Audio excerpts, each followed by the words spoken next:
Friends, आज के इस वीडियो में हम लोग देखेंगे UP triple S C video का जो प्रीवियस ईयर क्वेश्चन पेपर है उसको, ठीक है, जिसका टेक्स्ट बुकलेट सेट है वो ईएच है। ओके, ये इसका टेक्स्ट बुकलेट सेट ईएच वाला पेपर है जो कि दोस्तों आप लोगों का 23 दिसंबर 2018 को ये पेपर कंडक्ट हुआ था। शिफ्ट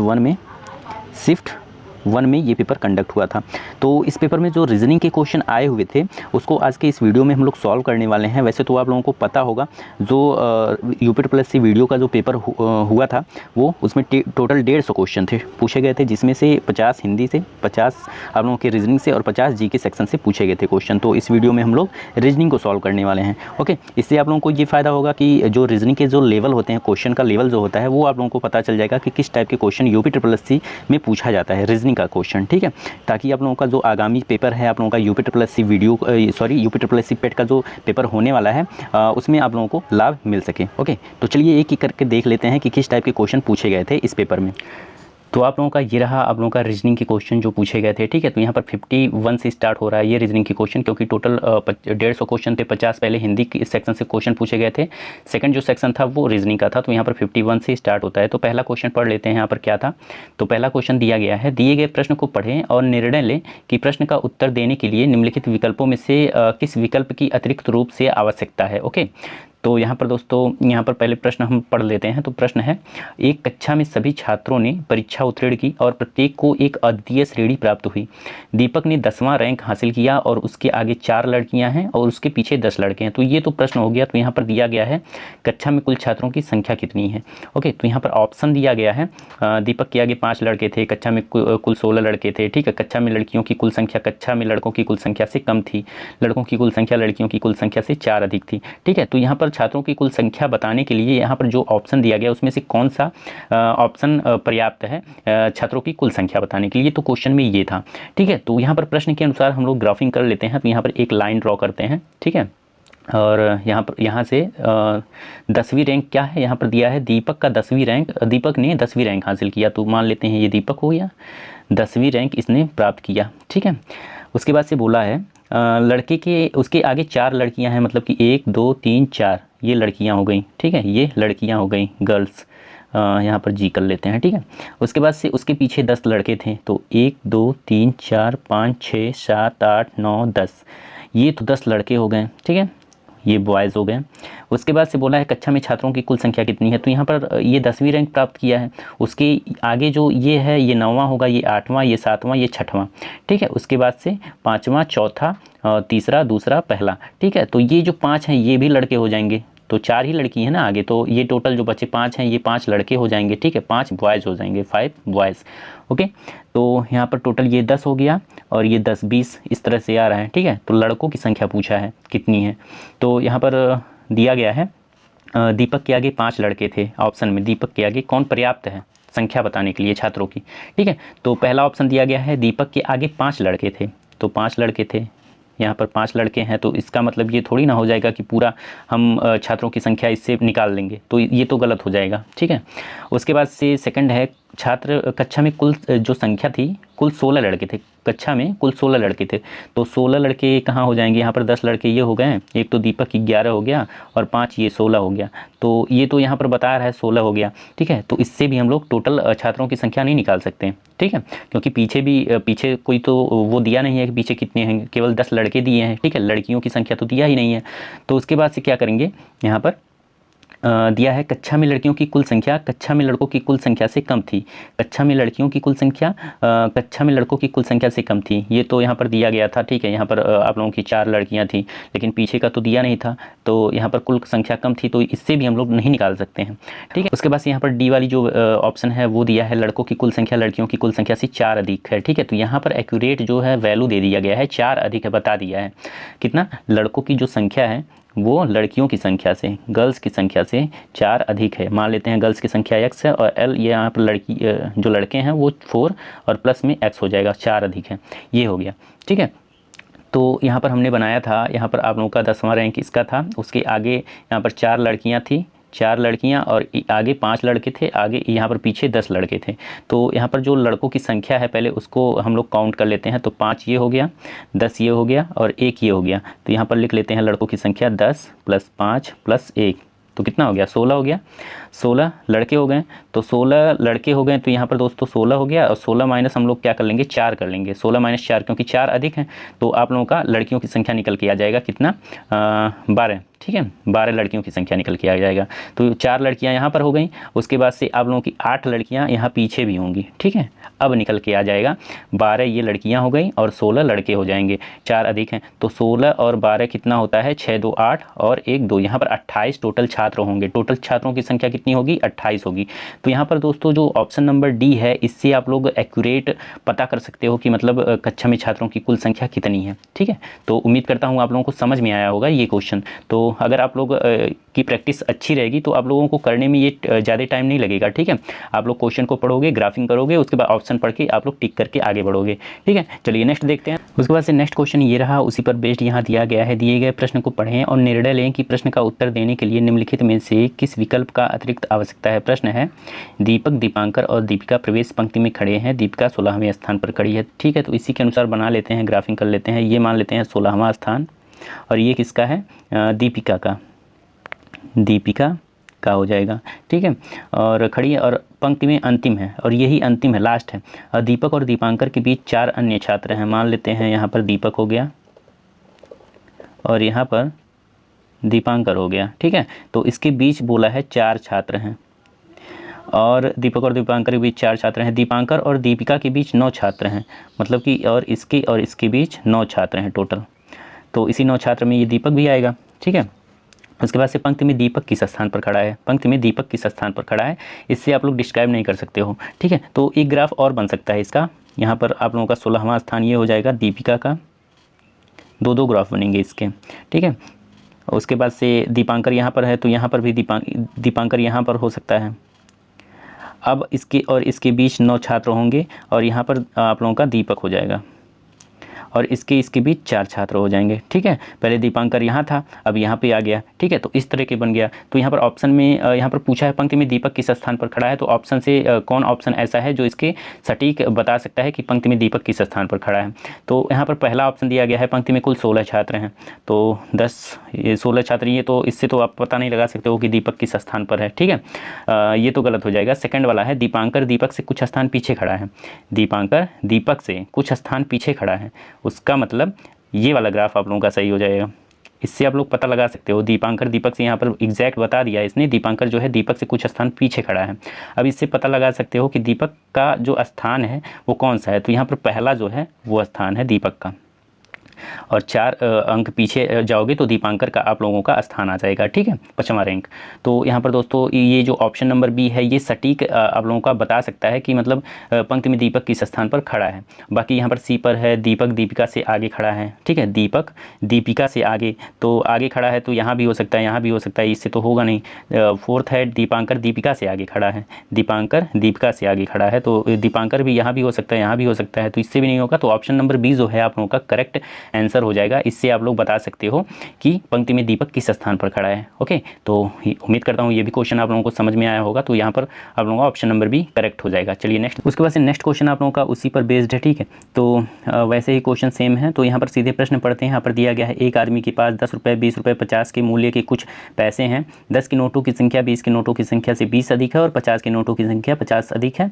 व्यक्ति के पास कुल कितनी राशि है, ठीक है। तो ऑप्शन से आप लोग कौन सा ऑप्शन ऐसा है जो बता रहा है कि बता सकता है कि जो है व्यक्ति के पास कुल कितनी राशि होगी, ठीक है, एक्यूरेट वैल्यू देगी। तो यहाँ पर दोस्तों पहले हम लोग तो यहाँ पर 10, 20 और 50 को लिख लेते हैं। 10, 20 और 50, ठीक है। यहाँ दिया गया है 10 के नोटों की संख्या 20 के नोटों की संख्या से 20 अधिक है। मान लेते हैं 20 की जो नोटों की संख्या वो x है, तो 10 के नोटों की संख्या कितनी अधिक है 20 से, तो 20 अधिक है, तो x + 20 हो जाएगा, ठीक है। उसके बाद से यहाँ पर दिया है 50 के नोटों की संख्या से 50 अधिक है, तो 50 अधिक है, तो मान लेते हैं 50 के नोटों की संख्या 1 है, तो 10 के नोटों की संख्या कितनी हो जाएगी 51 होगी। तो ये आप लोगों का टोटल जो इसकी वैल्यू आएगी वो 51 हो जाएगा, ठीक है। जब ये 51 हो गया तो यहाँ पर 51 से जब 20 को माइनस करेंगे तो कितना आएगा आप लोगों का 31।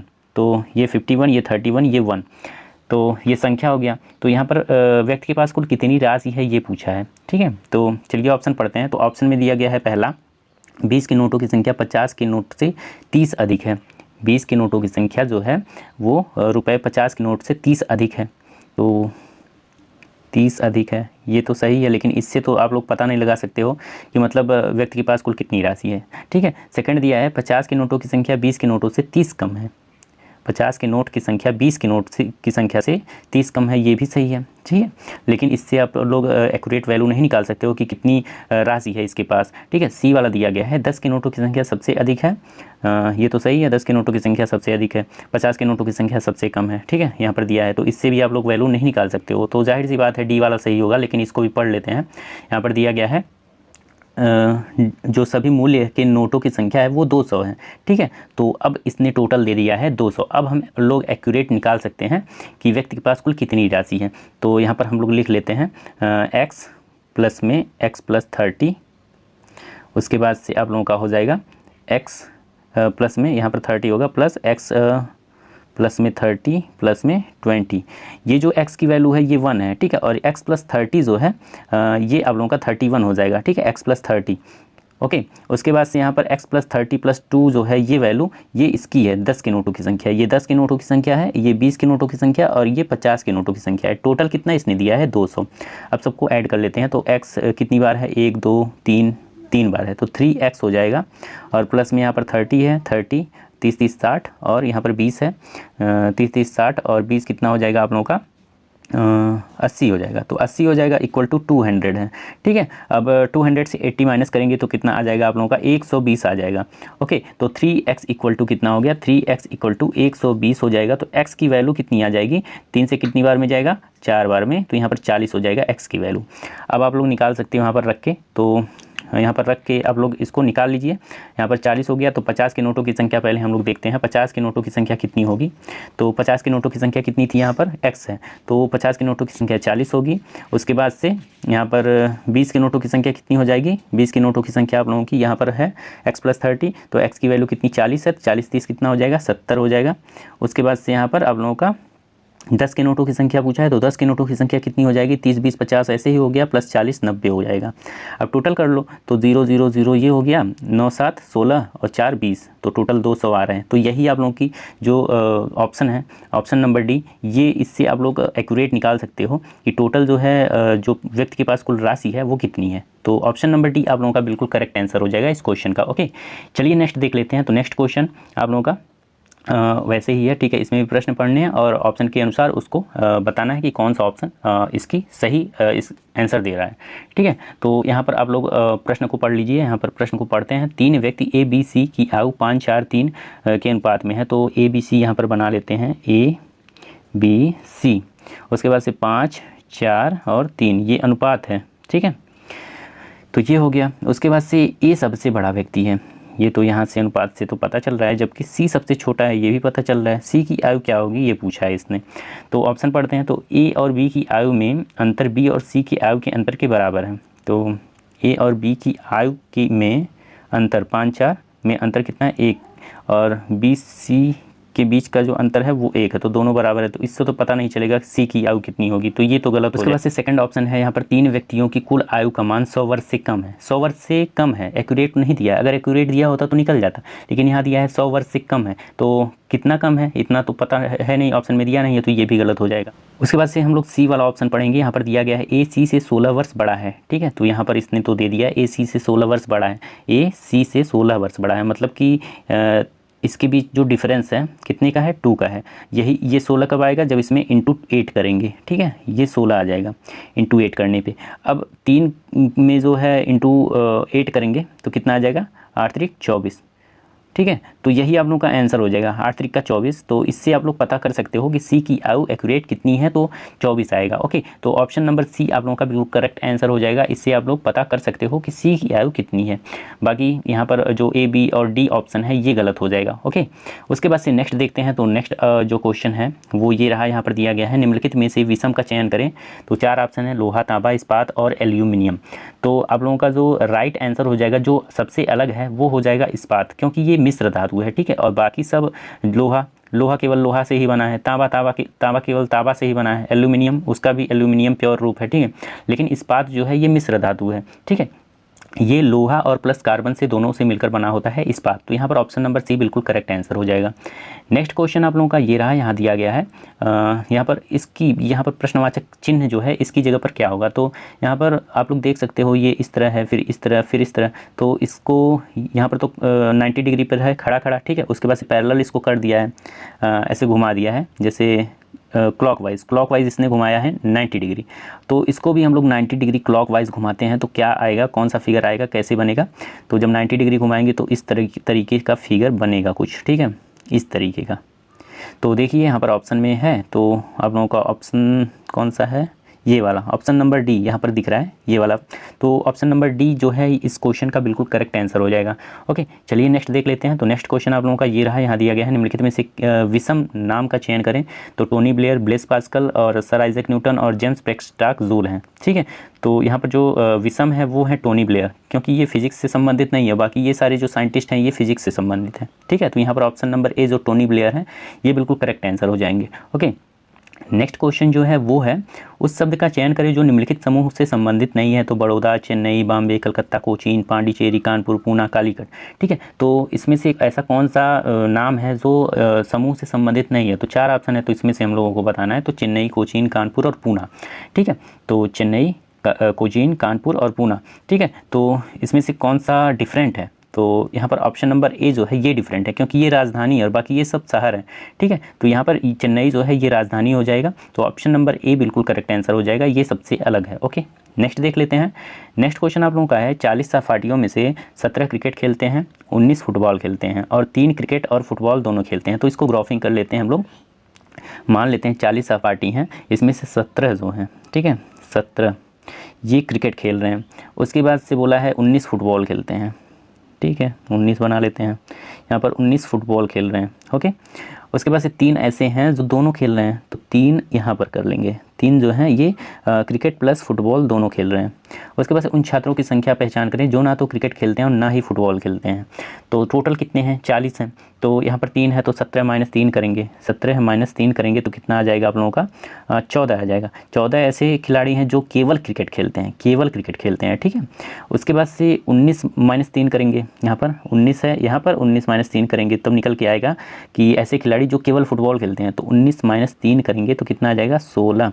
16 ऐसे खिलाड़ी हैं जो केवल और केवल फुटबॉल खेलते हैं और 3 ऐसे खिलाड़ी हैं जो केवल क्रिकेट और फुटबॉल खेल रहे हैं, ठीक है। Cricket plus football, cricket plus football, तो तीनों को ऐड कर लेते हैं। तो 16, 14 और 3 कितना हो जाएगा। तो यहाँ पर लिख लेते हैं 16, 14 और 3। तो 6 4 10 3 13, 3 हाथ में आया, 1 2 1 3, 33 आ गया। और टोटल कितने हैं, तो टोटल 40 हैं। 40 - 33 करेंगे तो कितना आ जाएगा आप लोगों का, 7, ठीक है। तो 7 ऐसे खिलाड़ी हैं जो ना तो फुटबॉल खेल रहे हैं और ना ही क्रिकेट खेल रहे हैं। तो 7 आप लोगों का बिल्कुल राइट आंसर हो जाएगा। तो यहाँ पर ऑप्शन नंबर ए जो है वो बिल्कुल करेक्ट आंसर हो जाएगा। नेक्स्ट देखते हैं। नेक्स्ट है 30 छात्रों की एक कक्षा में 15 छात्र मराठी बोल सकते हैं, 17 हिंदी बोल सकते हैं, 13 अंग्रेजी बोल सकते हैं, 5 छात्र अंग्रेजी और मराठी दोनों बोल सकते हैं। इनमें से 2 हिंदी भी बोल सकते हैं, 6 छात्र केवल अंग्रेजी बोलते हैं और 7 छात्र केवल हिंदी बोलते हैं। इतना लंबा क्वेश्चन आप लोग पढ़ने जाओगे, अगर आप लोगों को प्रैक्टिस नहीं है तो आप लोग कंफ्यूज हो जाओगे और इस क्वेश्चन को स्किप कर दोगे। लेकिन बहुत ही आसान है ये क्वेश्चन अगर ग्राफिंग आप लोगों को आती है, ठीक है। तो चलिए ग्राफिंग कर लेते हैं। तो यहाँ पर दोस्तों इसने बोला है, शुरू से पढ़ते हैं, 30 छात्रों की एक कक्षा, मतलब टोटल जो छात्रों की संख्या वो 30 है, ये तो तय है, ठीक है। उसके बाद से यहाँ पर बोला है 15 छात्र मराठी बोल सकते हैं, तो ठीक है, यहाँ पर 15 बना लेते हैं, ये मराठी बोल रहे हैं, ठीक है। उसके बाद से 17 हिंदी बोल सकते हैं, ठीक है, 17 भी बना लेते हैं, 17 हिंदी बोल रहे हैं। उसके बाद से 13 अंग्रेजी बोल सकते हैं, 13 यहाँ पर 13, ये 13 हो जाएंगे, ये इंग्लिश बोल रहे हैं, ओके। उसके बाद से 5 छात्र अंग्रेजी और मराठी दोनों बोल सकते हैं, तो यहाँ पर इंग्लिश है और ये मराठी, तो 5 छात्र ऐसे हो जाएंगे, यहाँ पर 5 छात्र ऐसे जो कि मराठी और इंग्लिश दोनों बोल सकते हैं। उसके बाद से इन्हीं में से 5 जो ये 5 है जो इंग्लिश और मराठी दोनों बोल रहे हैं, इनमें से 2 हिंदी भी बोल सकते हैं, ठीक है। तो 5 - 3 करेंगे तो 2 आएगा, तो यहाँ पर 3 हो जाएगा आप लोगों का, ठीक है। ये जो वैल्यू है ये आप लोगों का 3 हो जाएगा, ये 3 हो जाएगा और ये 2 हो जाएगा, ठीक है। 2 हिंदी भी बोल सकते हैं, इसमें आ जाएगा हिंदी वाले में, ठीक है। तो 2 हो गया। उसके बाद से यहाँ पर बोला है हिंदी भी बोल सकते हैं, 6 छात्र केवल अंग्रेजी बोल सकते हैं, तो 6 छात्र केवल अंग्रेजी बोल सकते हैं। तो यहाँ पर 3 ये है, 2 ये है, ये निकल जाएगा, 3 2 5, तो 13 - 5 करेंगे, 13 - 5 करेंगे तो कितना आ जाएगा आप लोगों का, 8 आ जाएगा। यहाँ पर बोला है 6 छात्र केवल अंग्रेजी बोल सकते हैं, तो इसमें से 2 और माइनस करना पड़ेगा, तो 2 यहाँ पे आ जाएगा, ठीक है आप लोगों का। तब आएगा आप लोगों का 6, ये निकल के आ जाएगा 6, यहाँ पर 2 आ जाएगा। उसके बाद से 6 छात्र केवल अंग्रेजी बोल सकते हैं, 7 छात्र केवल हिंदी बोल सकते हैं, तो 7 छात्र यहाँ पर 2 ये है, 2 ये है, 4 हो गया। तो 17 - 4 करेंगे, कितना आ जाएगा आप लोगों का, 13। तो इसने क्या बोला है, 7 छात्र केवल हिंदी बोल सकते हैं, तो 13 में से इतना कितना माइनस करेंगे, 7 आएगा। तो 13 में से कितना माइनस करेंगे, 7 आएगा, तो 3 हो जाएगा, 3 3 6, तो 6 माइनस करेंगे तो 6 यहाँ पे आ जाएगा, ठीक है। तो ये हो गया। अब आप लोग क्या करोगे, यहाँ पर इंग्लिश जो टोटल केवल इंग्लिश जो बोल रहे हैं उनकी संख्या 6 है, और केवल जो हिंदी बोल रहे हैं उनकी संख्या कितनी है, यहाँ पर दिया है इसने 7 है, ठीक है 7 है। उसके मराठी का भी निकाल सकते हैं आप लोग, यहाँ पर टोटल 6 2 8, ये 2 हैं, सबको ऐड कर लीजिए, 6 2 8 और 9 10 1 11, और 15 में से 11 जाएगा तो ये 4 हो जाएगा। तो 4 ऐसे छात्र हैं जो मराठी बोलते हैं, ठीक है। तो इसको ऐड कर लीजिए अब आप लोग, 6 हो जाएगा। तो यहाँ पर दिया है कितने छात्र केवल मराठी बोल सकते हैं, तो निकल तो गया यहाँ पर 4, ये 4 आप लोगों का बिल्कुल करेक्ट आंसर हो जाएगा, ऑप्शन नंबर सी, ठीक है। ऑप्शन नंबर सी बिल्कुल करेक्ट आंसर हो जाएगा। अब इसको चेक करने के लिए आप लोग क्या करोगे, यहाँ पर टोटल कर लोगे, तो टोटल कर लेते हैं, 4 केवल मराठी बोलते हैं और 6 केवल इंग्लिश आप लोगों के बोलते हैं, और यहाँ पर 7 केवल हिंदी बोलते हैं, ठीक है, ये हो गया। और यहाँ पर 3 6, और यहाँ पर 3 है, 6 है, उसके बाद से 2 है, फिर 2 है। अब टोटल कर लो, 6 4 10, उसके बाद से 7 आप लोगों का 17, 3 20, 6 26 27 28 29 30, यहाँ पर 30 आ रहा है टोटल। तो 30 छात्र तो हैं यहाँ पर टोटल, ठीक है। तो ये आप लोगों का प्रूफ हो गया। यहाँ पर ऑप्शन नंबर सी 4 जो है ऐसे छात्र हैं जो केवल मराठी बोल सकते हैं। ओके, तो उम्मीद करता हूँ आप लोगों को समझ में आया होगा। प्रैक्टिस आप लोग जैसे जैसे करोगे आप लोगों को ये सारे क्वेश्चन हलवा लगेंगे सब, ठीक है। आप लोग इसको विदिन 30 सेकेंड कर सकते हो इसको, ठीक है। चलिए नेक्स्ट देखते हैं। नेक्स्ट क्वेश्चन आप लोगों का ये रहा, यहाँ पर दिया है छात्रों का एक निश्चित समूह ट्रेन से यात्रा कर रहा था। 30 छात्रों के पास मोबाइल फ़ोन है और 20 छात्रों के पास टैबलेट है। 15 छात्रों के पास मोबाइल फ़ोन के साथ साथ टैबलेट भी है, जबकि अन्य 15 छात्रों के पास ना तो मोबाइल फ़ोन है और ना ही टैबलेट है। यात्रा करने वाले छात्रों की कुल संख्या क्या है, ये पूछा है क्वेश्चन में। तो क्वेश्चन के अनुसार हम लोग ग्राफिंग कर लेते हैं। यहाँ पर दिया है छात्रों की एक निश्चित समूह ट्रेन से यात्रा कर रहा था, तो 30 छात्रों के पास कितनी है, मोबाइल है, 30 छात्रों के पास मोबाइल फ़ोन है केवल। तो यहाँ पर मोबाइल फ़ोन है केवल यम, ठीक है, 1 मिनट, इसको एम, ठीक है, मोबाइल फ़ोन है केवल। 20 छात्रों के पास टैबलेट हैं, ये 20 हो गया, और ये टैब हो गया। उसके बाद से 15 छात्रों के पास मोबाइल फ़ोन के साथ साथ टैब भी हैं, तो यहाँ पर 15 कर लेते हैं, ठीक है। उसके बाद से यहाँ पर टैबलेट भी हैं, जबकि अन्य 15 छात्रों के पास ना तो मोबाइल है और ना ही टैबलेट है। तो यहाँ पर अन्य जो हैं इसके पास जो है ना तो टैबलेट है ना तो मोबाइल है। ओके, ये हो गया। अब कितने कुल टोटल छात्र हैं, तो पिछले ग्राफिंग के अनुसार आप लोग इसको देख लीजिए। 30 से 15 जब माइनस करेंगे तो केवल मोबाइल ऐसे छात्र निकल के आएंगे जिनके पास केवल मोबाइल है। तो 30 - 15 करेंगे तो 15 आ जाएगा। ये ऐसे छात्र हैं जिनके पास केवल और केवल मोबाइल है, ठीक है। अब 20 से 15 करेंगे तो 5 आ जाएगा। ये ऐसे छात्र हैं जिनके पास केवल और केवल टैबलेट है, ओके। और 15 ऐसे छात्र हैं यहाँ पर, ये 15 जो है ये ऐसे छात्र हैं जिनके पास टैब है प्लस एम है, ठीक है, ये हो गया। और 15 ये तो दिया है जिसके पास टैबलेट और मोबाइल दोनों नहीं है, तो 15 ये हो गया जिसके पास ना तो टैब है और ना तो मोबाइल है। तो सबको ऐड कर लीजिए यहाँ पर, 5 5 10 हो गया, 5 15 5 20, 0 हाथ में आया 2, और 1 2 3, तो यहाँ पर आप लोगों का आ जाएगा 50। तो टोटल जो छात्रों की संख्या है वो है क्या, 50, ठीक है। तो यहाँ पर ऑप्शन नंबर सी जो है वो बिल्कुल करेक्ट आंसर हो जाएगा इस क्वेश्चन का, ठीक है। ऑप्शन नंबर सी जो है वो आप लोगों का बिल्कुल करेक्ट आंसर हो जाएगा। चलिए नेक्स्ट देखते हैं। तो नेक्स्ट क्वेश्चन आप लोगों का क्या है, यहाँ पर त्रिभुजों की संख्या बतानी है। तो यहाँ पर दिया गया है, दिए गए चित्र में त्रिभुज की कुल संख्या कितनी है। तो यहाँ पर काउंट कर लेते हैं, उतना बड़ा तो फिगर है नहीं, तो इसको काउंट वैसे ही कर लेते हैं। पहले तो इसमें जो जितने त्रिभुज हैं उसको काउंट करते हैं।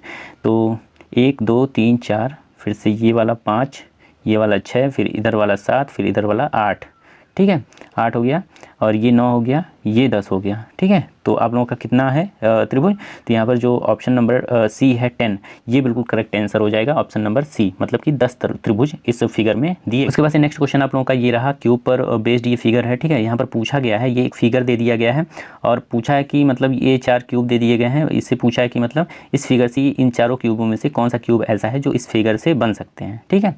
और तो ये क्वेश्चन मैं आप लोगों के ऊपर छोड़ता हूँ, आप लोग इसको ध्यान से पढ़ के इसको इसका जो आंसर है उसको कमेंट बॉक्स में दीजिएगा, ठीक है।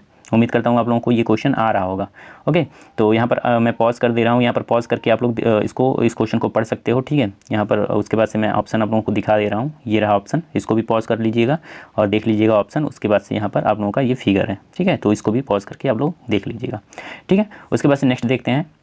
नेक्स्ट क्वेश्चन आप लोगों का ये रहा, यहाँ पर दिया गया है, एक व्यक्ति अपने घर से निकलता है और पूर्व की ओर 10 किलोमीटर चलता है, ठीक है। तो 10 किलोमीटर ये पूर्व की तरफ चला, उसके बाद से फिर वह दाएं मुड़ता है और 5 किलोमीटर चलता है, दाएं मुड़ा 5 किलोमीटर चला, उसके बाद से मुड़ता है और 5 किलोमीटर चलता है, फिर वह 180 डिग्री मुड़ जाता है, मतलब कि सीधे इसकी अपोजिट मुड़ जाता है, ठीक है। अपोजिट मुड़ेगा तो 180 डिग्री हो जाएगा, तो 180 डिग्री मुड़ता है और 10 किलोमीटर चलता है, तो मान लेते हैं 10 किलोमीटर चलेगा तो 5 तो ये हो गया, 5 ये हो जाएगा, ठीक है, 5 किलोमीटर तभी ना 10 होगा। उसके बाद से दिया गया अंत में वह बाएं मुड़ता है, मतलब कि इधर मुड़ेगा और 10 किलोमीटर चल रहा है, ठीक है। तो 10 किलोमीटर चल रहा है, शुरुआती बिंदु ये है, उसके बाद से लास्ट बिंदु ये रहा, उसके बाद से बोला है वह अपने आरंभिक स्थान से कितनी दूरी पर है, तो ये 5 है, तो ये भी 5 होगा, तो 5 किलोमीटर की दूरी पर है। तो यहाँ पर ऑप्शन नंबर बी जो है वो बिल्कुल करेक्ट आंसर हो जाएगा, ठीक है, 5 किलोमीटर। नेक्स्ट देखते हैं, तो नेक्स्ट ये भी आप लोगों का डायरेक्शन से ही है, ठीक है। क्वेश्चन यहाँ पर दिया गया है, दीपक अपने घर से निकलता है और 12 किलोमीटर पूर्व की ओर चलता है। मान लेते हैं ये घर है दीपक का और 12 किलोमीटर ये पूर्व की ओर चल रहा है, ठीक है, घर से निकलने के बाद, और फिर बाएं मुड़ता है, तो बाएं मुड़ेगा इधर आएगा और अपने स्कूल तक पहुंचने के लिए 5 किलोमीटर चलता है, ठीक है, 5 किलोमीटर चला। उसके बाद से उसकी बहन दीपिका भी उसी समय पर उसी घर से पिछली तरफ से बाहर निकलती है और 12 किलोमीटर चलती है, ठीक है। तो ये भी पिछली यहाँ पर पश्चिम की तरफ चल रही है, 12 किलोमीटर ये चली। उसके बाद से पश्चिम की ओर चलती है और फिर बाएं मुड़ती है, बाएं मुड़ेगी तो बाएं इसका किधर होगा, तो बाएं इसका इधर होगा, बाएं मुड़ती है और 5 किलोमीटर यहाँ पर अपने स्कूल तक पहुँचने के लिए 5 किलोमीटर चलती है, तो ये भी 5 किलोमीटर चलती। उसके बाद से बोला है 2 स्कूलों के बीच न्यूनतम दूरी, तो ये जो स्कूल है और ये जो स्कूल है इसके बीच की जो न्यूनतम दूरी है ये कितनी होगी, तो ये क्वेश्चन में पूछा है, ठीक है। तो यहाँ पर 12 ये हो गया ये वाला डायरेक्शन और 5 ये हो गया, ठीक है। जब इसका स्क्वायर करेंगे 12 का स्क्वायर प्लस 5 का स्क्वायर कितना आ जाएगा, 12 बरैया में 144 प्लस में 5 पचवा 25 और 144 और 25 करेंगे तो 9 आ जाएगा, 4 2 6 आ जाएगा, 1 आ जाएगा, 169, ठीक है। अब 169 का आप लोग जब स्क्वायर इसका स्क्वायर रूट निकालोगे तो आप लोगों का 13 आ जाएगा। तो ये वाली जो दूरी है वो तो 13 हो गया, ये वाली दूरी तो ये भी 13 होगा क्योंकि 12 5 ये भी है, तो 13 13 कितना, जब इसको टोटल करेंगे तो 26 आएगा। तो टोटल जो दोनों स्कूल के बीच की दूरी है वो कितनी आ जाएगी, 26 किलोमीटर आ जाएगी। तो यहाँ पर ऑप्शन नंबर डी जो है वो बिल्कुल करेक्ट आंसर हो जाएगा। ओके, तो चलिए नेक्स्ट देख लेते हैं। तो नेक्स्ट क्वेश्चन आप लोगों का ये रहा, यहाँ दिया गया है, प्रत्येक सुबह शेखर अपने घर से निकलता है और सूरज की दिशा में इस प्रकार चलता है कि उसकी परछाई उसके पीछे बनती है, ठीक है। तो यहाँ पर ये घर से निकल रहा है, उसके बाद से यहाँ पर पूरब है, पूरब की दिशा में चलेगा तभी पीछे बनेगा परछाई, ठीक है। तो सुबह निकल रहा है तो जाहिर सी बात है पूरब की तरफ चल रहा है तो पीछे बनती है। वो अपने कार्यालय तक पहुँचने के लिए 12 किलोमीटर चलता है, ठीक है। तो ये 12 किलोमीटर चल दिया। शाम को सूर्यास्त से ठीक पहले वह अपने कार्यालय से निकलता है और फिर सूरज की दिशा में इस प्रकार चलता है कि उसकी परछाई ठीक उसके पीछे बनती है। तो शाम को ये पश्चिम की दिशा में चलेगा तो पश्चिम की तरफ सूरज रहेगा तो फिर उसके पीछे बनेगा, ठीक है। तो यहाँ पर ये कहने का मतलब है ये पश्चिम की तरफ चलेगा। उसके बाद से 9 किलोमीटर चल रहा है तो इधर आ रहा है तो 9 किलोमीटर चल रहा है। और उसके बाद से बोला है जिम तक पहुंचने के लिए 4 किलोमीटर और चलता है, 9 फिर बाएं मुड़ जाता है तो बाएं मुड़ेगा तो इधर आएगा। तो उसके बाद से बोला है तो जिम तक पहुंचने के लिए 4 किलोमीटर चल रहा है तो 4 किलोमीटर हो गया, ठीक है। और चलता है, उसके जिम और उसके घर के बीच की दूरी कितनी है ये पूछा है। तो 12 - 9 करेंगे तो कितना आ जाएगा आप लोगों का, 3 आ जाएगा ना। तो ये 3 हो जाएगा ये वाली दूरी, और ये वाली दूरी कितनी है, 4 है, ये वाली दूरी पूछा है, ठीक है। तो कितना हो जाएगा, 3 का स्क्वायर करेंगे प्लस में 4 का स्क्वायर करेंगे, कितना आ जाएगा, 3 त्रिका 9 प्लस 4 चौको 16 = 25 आ जाएगा। 25 का स्क्वायर रूट निकालेंगे तो आप लोगों का 5 आएगा। तो इसके घर से और जिम की दूरी जो है वो 5 किलोमीटर की है, ठीक है। तो यहाँ पर ऑप्शन नंबर सी जो है वो बिल्कुल करेक्ट आंसर हो जाएगा, ठीक है। तो उम्मीद करता हूँ आप लोगों को समझ में आया होगा ये क्वेश्चन। ओके, उसके बाद से यहाँ पर नेक्स्ट दिया है, निम्नलिखित में से किसे फोल्ड करके एक उचित क्यूब में परिवर्तित किया जा सकता है। तो ये वाला है ए वाला ऑप्शन, तो इसको फोल्ड करके क्यूब में परिवर्तित नहीं कर सकते हैं। बी वाला है तो ये भी इम्पॉसिबल है, इसको भी नहीं कर सकते हैं। सी वाला है इसको कर सकते हैं, ठीक है। ये इसको क्यूब के फॉर्म में इसको जब मोड़ेंगे तो क्यूब के फॉर्म में आएगा। तो यहाँ पर ऑप्शन नंबर सी जो है वो करेक्ट हो जाएगा, ये भी गलत है। डी वाला ऑप्शन नंबर सी ही आप लोगों का बिल्कुल करेक्ट आंसर हो जाएगा इस क्वेश्चन का। नेक्स्ट है, यहाँ पर दिया गया है, दिए गए चित्र में यदि षटभुज को 90 डिग्री, यहाँ पर षटभुज जो ये षटभुज है इसको 90 डिग्री अगर हम लोग वामवर्त में घुमाते हैं, मतलब कि एंटी क्लॉकवाइज में घुमाते हैं, और पंचभुज को ये जो अंदर वाला जो है उसको 270 डिग्री दक्षिण की दिशा में, दक्षिणावर्त मतलब कि क्लॉकवाइज घुमाएंगे, तो ये आप लोगों का हो गया। एक बार इधर घुमाएंगे 90 डिग्री, फिर 90 डिग्री, फिर 90 डिग्री, ये हो गया 270।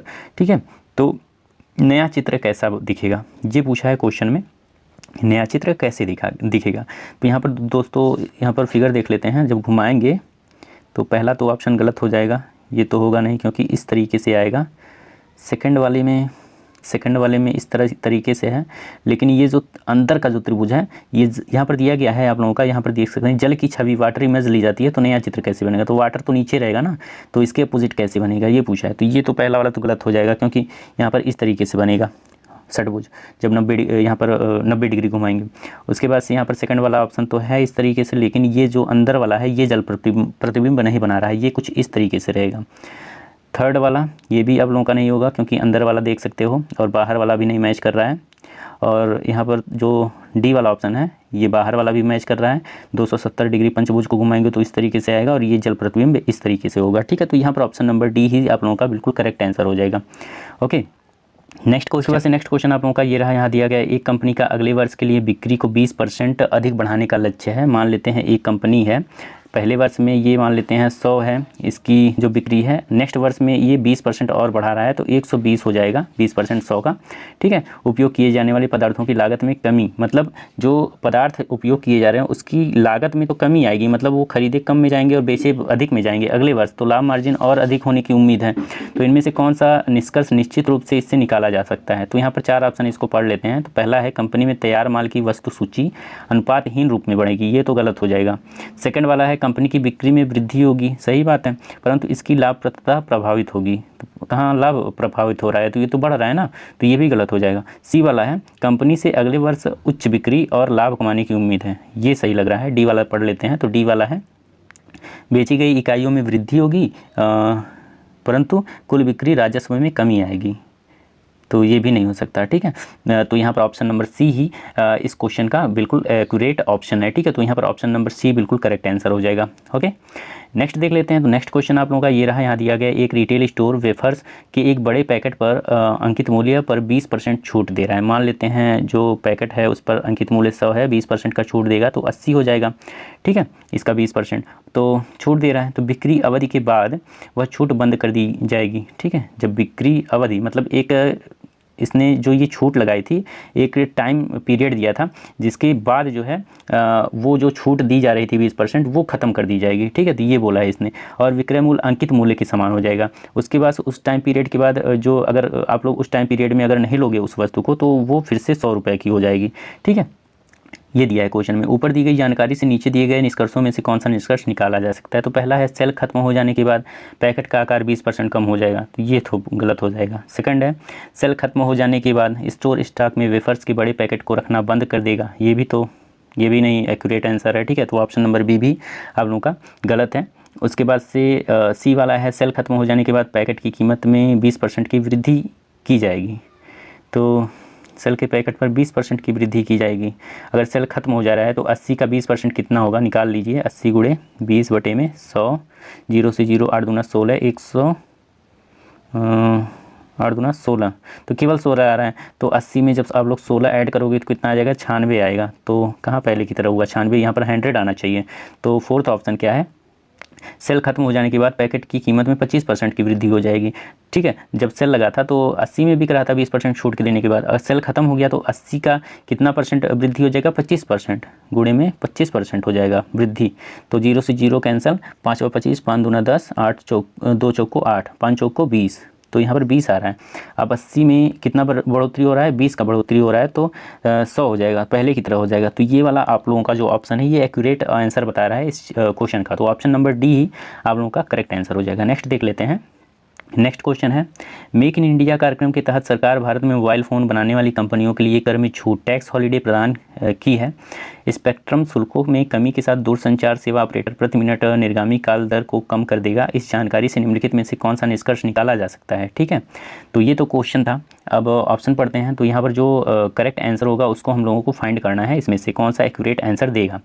तो पहला है, सरकार ने अपने घोषणा पत्र में घोषित डिजिटल इंडिया की अवधारणा के प्रति कोई सकारात्मक कदम नहीं उठाया है। तो ये तो गलत हो जाएगा, ये एक्यूरेट आंसर नहीं है। सेकंड है, उपयोगकर्ताओं को दिए गए लाभ के कारण मोबाइल की पहुंच के साथ साथ देश में इसके उपयोग की औसत मिनटों की भी बढ़ने की उम्मीद है। तो ये कुछ हद तक सही लग रहा है इसको। उसके बाद से थर्ड वाला पढ़ लेते हैं, सरकार चीनी हैंडसेट पर आयात प्रतिबंध लगाएगी और मोबाइल ऑपरेटरों को हैंडसेट बनाने पर भी बल देगा। ये भी गलत हो जाएगा। फोर्थ है, मोबाइल हैंडसेट की लागत बढ़ेगी और उपयोगकर्ता पोस्ट पेड की जगह। ये तो बिल्कुल गलत हो जाएगा। ठीक है, तो यहाँ पर ऑप्शन नंबर बी जो है, ये जो कुछ सही लग रहा था, यही आप लोगों का बिल्कुल सही आंसर हो जाएगा। ठीक है, इस क्वेश्चन का। उसके बाद से नेक्स्ट देख लेते हैं 72 नंबर वाला जो क्वेश्चन है, यहाँ दिया गया है, विराट के क्रीज पर होने से भारत न्यूजीलैंड के खिलाफ मैच जीतने के लिए आवश्यक 30 रन 2 ओवरों में बना लेगा। इस कथन से निम्नलिखित में से कौन सा पूर्वानुमान निहित है। 4 ऑप्शन है। पहला है, विराट भारत के लिए भाग्यशाली शुभंकर है। ये तो सही है, लेकिन ये एक्यूरेट आंसर नहीं देगा इसका। ठीक है, ये कोई सही आंसर नहीं होगा इसका। उसके बाद से सेकंड है, विराट एक मजबूत बल्लेबाज हैं और उसने दबाव में अच्छा प्रदर्शन किया है। ये तो बिल्कुल सही हो जाएगा। ठीक है, जो विराट जी हैं ये एक मजबूत बल्लेबाज हैं और इसने दबाव में अच्छा प्रदर्शन किया है। ओके, दबाव में अच्छा प्रदर्शन किया है, तो यहाँ पर जो है ये सही हो जाएगा। थर्ड पढ़ लेते हैं, अंपायर विराट के साथ उदार होंगे, क्योंकि ये तो बिल्कुल गलत हो जाएगा। अंपायर किसी की प्रति उदार नहीं होता है। ठीक है, वो सही डिसीजन लेता है, तो यहाँ पर ये तो गलत हो जाएगा। फोर्थ है, गेंदबाज जो है विराट को कमज़ोर गेंदबाजी करेंगे क्योंकि वह कप्तान है। ये भी कोई निश्चित नहीं है, तो यहाँ पर ऑप्शन नंबर बी जो है वो बिल्कुल करेक्ट आंसर हो जाएगा। ये ऑप्शन नंबर बी, ठीक है, ये सही ऑप्शन हो जाएगा जो इस क्वेश्चन का सही आंसर देगा। ओके, उसके बाद से नेक्स्ट देखते हैं। तो नेक्स्ट क्वेश्चन आप लोगों का ये रहा है, यहाँ पर दिया गया है, इस बार रेलगाड़ी से हमारी यात्रा बहुत आरामदायक थी क्योंकि हमने एसी श्रेणी के डिब्बे में हमारे टिकट बुक किए थे। इस कथन से निम्नलिखित में से कौन सा पूर्वानुमान निहित है। तो 4 ऑप्शन है। तो यात्रा की सभी श्रेणियाँ यात्रियों को समान आराम प्रदान करती हैं। ये तो गलत हो जाएगा, जो सभी श्रेणियाँ यात्रियों को समान जो आराम है वो प्रदान करेगी। ये तो गलत होगा। बी वाला, रेलगाड़ी से यात्रा सड़क से यात्रा से बेहतर है। ठीक है, रेलगाड़ी की यात्रा सड़क की यात्रा से जो है वो बेहतर दिया गया है। ठीक है, ये भी सही नहीं आंसर दे रहा है। ठीक है, सी वाला है, एसी श्रेणी के डिब्बे शयनयान श्रेणी के डिब्बों की तुलना में यात्रियों को अतिरिक्त आराम प्रदान करते हैं। ये सही है। ठीक है, डी वाला, एसी श्रेणी के डिब्बे की टिकट उड़ान टिकटों से थोड़ी सस्ती होती है। ये सही है, लेकिन एक्यूरेट आंसर इसका जो है वो ऑप्शन नंबर सी दे रहा है कि एसी श्रेणी के डिब्बे शयनयान श्रेणी के डिब्बों की तुलना में यात्रियों को अतिरिक्त प्रदान करते हैं, यात्रियों को अतिरिक्त आराम प्रदान करते हैं। तो यहाँ पर ऑप्शन नंबर सी जो है बिल्कुल करेक्ट आंसर हो जाएगा। नेक्स्ट है, महेश को इस वर्ष अपने वेतन में सबसे अधिक वेतन वृद्धि प्राप्त हुई है क्योंकि उसने अपने विभाग में सबसे अच्छा प्रदर्शन किया था और अपने सभी लक्ष्यों को हासिल किया था। इस कथन से निम्नलिखित में से कौन सा पूर्वानुमान निहित है। ओके, यहाँ पर हम लोग ऑप्शन पढ़ लेते हैं। तो यहाँ पर 4 ऑप्शन हैं। उच्च वेतन वृद्धि के लिए कार्यस्थल पर उच्च प्रदर्शन की आवश्यकता होती है। बी वाला है, तय किए गए लक्ष्यों को हासिल करने का अर्थ कार्यस्थल पर उच्च प्रदर्शन करना होता है। सी ऑप्शन है, महेश के अन्य सहयोगियों में से किसी ने भी अपने निर्धारित लक्ष्य को प्राप्त नहीं किया है। डी ऑप्शन है, इस वर्ष महेश की तुलना में अन्य सहयोगियों की वृद्धि कम थी। ठीक है, तो ये क्वेश्चन मैं आप लोगों के ऊपर छोड़ता हूँ, आप लोग इसको सोच के बताइएगा कि कौन सा आंसर सही हो सकता है इस क्वेश्चन का। ओके, तो इसको पॉज करके आप लोग देख सकते हो और आप लोग कमेंट में बताइएगा कि कौन सा आंसर आप लोगों का होगा, कौन सा ऑप्शन सही होगा। ठीक है, चलिए देखते हैं नेक्स्ट। तो नेक्स्ट क्वेश्चन आप लोगों का ये रहा, यहाँ पर दिया गया, एक व्यक्ति को अपनी शिक्षा पूरी करने और नौकरी में सेट होने के बाद 25 वर्ष की उम्र से शादी करनी चाहिए। इस कथन से निम्नलिखित में से कौन सा पूर्वानुमान निहित है। ओके, तो यहाँ पर पहला जो ऑप्शन है यहाँ दिया गया है, 25 वर्ष की जो उम्र होती है एक व्यक्ति परिपक्व और वित्तीय रूप से स्थिर भी होता है। ठीक है, 25 वर्ष की उम्र में, तो ये तो सही आंसर है लग रहा है। ठीक है, और बाकी के ऑप्शन पढ़ लेते हैं। 25 वर्ष की उम्र में पहले अच्छी लड़कियाँ का मिलना मुश्किल होता था। ये तो बिल्कुल गलत है। ठीक है, सी वाला है, लड़कियाँ उन लड़कों को स्वीकार नहीं करती हैं जिनकी आयु 25 वर्ष से। ये भी गलत है यार। ठीक है, फोर्थ है, लड़कियाँ अशिक्षित और बेरोजगार लड़कों से शादी नहीं करती हैं। ये तीनों ऑप्शन गलत हैं ये। ठीक है, ऑप्शन नंबर ए जो है ये बिल्कुल करेक्ट आंसर है कि 25 वर्ष की उम्र में एक व्यक्ति परिपक्व और वित्तीय रूप से स्थिर होता है, इसीलिए यहाँ पर 25 वर्ष की उम्र में शादी करनी चाहिए और नौकरी में सेट होने के बाद ये 25 वर्ष की उम्र प्राप्त कर लिए हों। ठीक है, इसलिए तो ऑप्शन नंबर ए जो है ये बिल्कुल करेक्ट आंसर हो जाएगा। ओके, तो यहाँ पर टोटल मैंने 25 क्वेश्चन करवाएं इस वीडियो में, और बाकी के जो बचे 25 क्वेश्चन है उसको मैं अगले पार्ट में करवाऊँगा। ठीक है, ताकि यहाँ पर आप लोगों को ज़्यादा बोरियत ना महसूस हो। ठीक है, और ये वीडियो लंबा भी बन रहा था तो इसलिए मैंने सोचा जो आगे के 25 क्वेश्चन है उसको अगले पार्ट में करवा दूँ। ठीक है, तो चलिए उम्मीद करता हूँ आप लोगों को ये सारे क्वेश्चन समझ में आए होंगे, आपको वीडियो अच्छी लगी होगी। अगर वीडियो अच्छी लगी हो दोस्तों तो वीडियो को लाइक कर दीजिए, और चैनल पर अगर आप लोग नए हैं तो चैनल को सब्सक्राइब कर दीजिए, ठीक है। और इसी तरीके से मज़ेदार वीडियो पाने के लिए, ठीक है, आप लोग जो सब्सक्राइब के बगल में जो नोटिफिकेशन का बेल होता है उसको सब ऑन कर दीजिए, ताकि मैं जो भी वीडियो बनाऊँ अगला वीडियो उसका नोटिफिकेशन सबसे पहले आप लोगों तक पहुँच जाए और आप लोग उस वीडियो का सबसे पहले लाभ उठा सको। ओके, तो चलिए मिलते हैं अगले वीडियो में, तब तक के लिए दोस्तों।